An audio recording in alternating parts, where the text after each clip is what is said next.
J'écoute une histoire qui court, je la suis dans ses détours. Chez moi en quelques instants, c'est Noël et jour de l'an.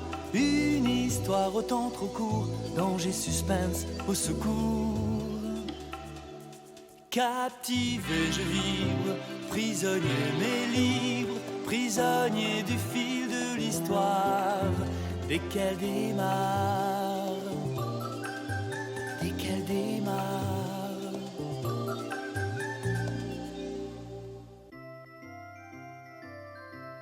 Il était une fois un pauvre paysan qui avait tellement d'enfants qu'il avait parfois de la peine à les compter. À la veille de Noël, cette miche de pain sera notre unique repas de Noël. Chacun doit avoir une part égale.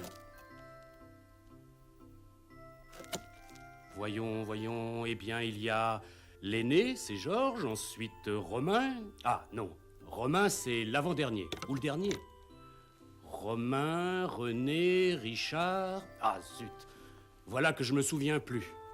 très inquiet, il alla voir sa femme.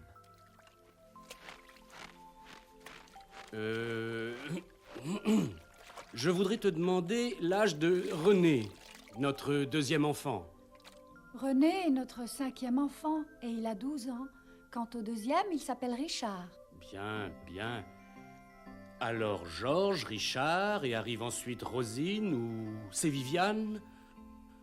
Mais elles sont jumelles. L'ordre n'a pas d'importance. Ah, qu'elles sont belles toutes les deux. Je me souviens lorsqu'elles sont nées, oui. Mais je ne me souviens pas combien j'ai d'enfants. Suis-je bête ?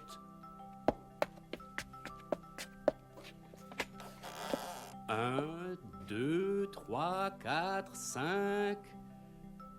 Mais non, nous sommes si pauvres que certains se partagent un seul lit, tandis que d'autres dorment par terre. Mon mari et moi, nous voulons beaucoup d'enfants, nous aussi. Combien en avez-vous? Eh bien, il y a d'abord Georges, puis les jumelles. Notre ami Richard, écouta sa Romain femme et- énumérer ses enfants. Il était ravi d'entendre tous ces prénoms, et chacun lui rappelait un instant de joie.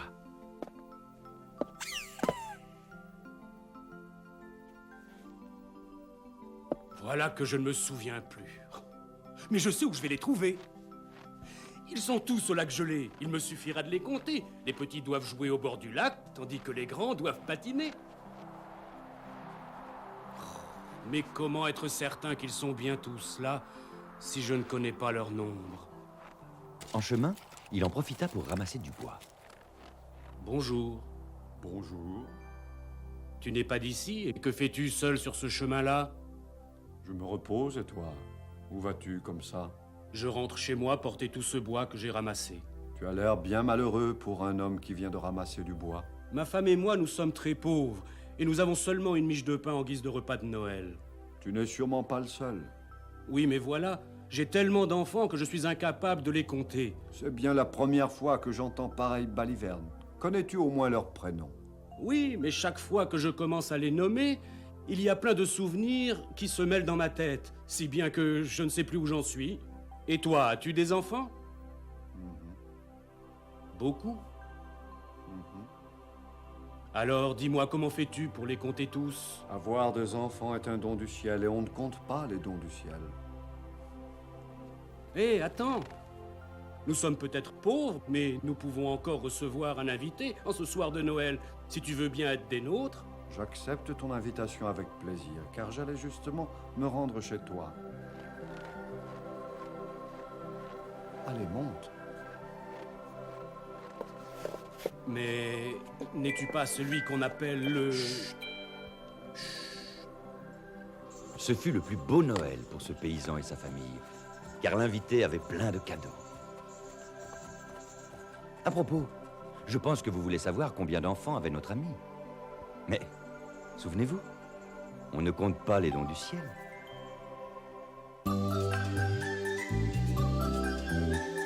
J'écoute une histoire qui court, je la suis dans ses détours. Chez moi en quelques instants, c'est Noël et jour de l'an. Une histoire au temps trop court, danger, suspense, au secours. Captivé je vibre, prisonnier mais libre, prisonnier du fil de l'histoire. Dès qu'elle démarre, dès démarre.